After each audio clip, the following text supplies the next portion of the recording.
The Parliament of the European Union looks set to become more fragmented as it tallies the votes from its latest election. Provisional results show that a number of nationalist, Liberal and Green parties have eaten into the majority of the pro-EU coalition. The centre-right European People's Party and the centre-left Social Democrats are projected to win a combined 326 seats out of 751. So that means the coalition would remain the largest bloc, but will lose its majority for the first time since the system began, and this was in 1979. This election is the second largest in the world. But only half of the eligible voters cast their ballots, and still this was the highest turnout in decades. EU elections are often seen as a channel for voters to vent their frustrations against their national governments. And like the newly formed Brexit party in Britain, which appears to have crushed both Labour and the Tories, now it's a sign that British voters are getting fed up with their government's failure in delivering Brexit.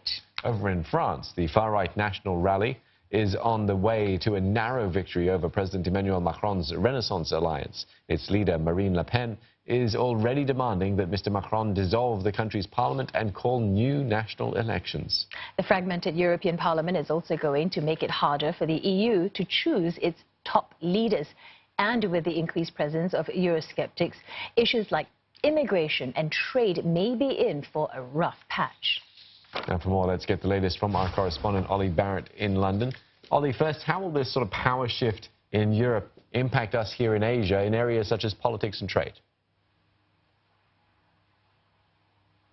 Well, in many ways, it'll be as you were, because contacts between Asian countries and the European Commission will remain at official level. Those contacts with member states will continue as well, but there may well be a change in tone now coming out of Brussels as a result of the change in makeup of the Parliament. The Parliament is the body that signs off on laws coming from the European Union, and so we may see increasingly protectionist voices on trade, for example, making an impact in Brussels. We may see moves in that direction and concerns about immigration coming to the fore. We may also see a greater focus on environmental issues when it comes to trading relationships as a result in the boost in the vote for green parties across Europe. But for the most part, Asian countries will continue to see the same kind of contacts they've been seeing with European Commission officials in recent years. The European Union, the European Commission, these are huge, vast organizations which take some time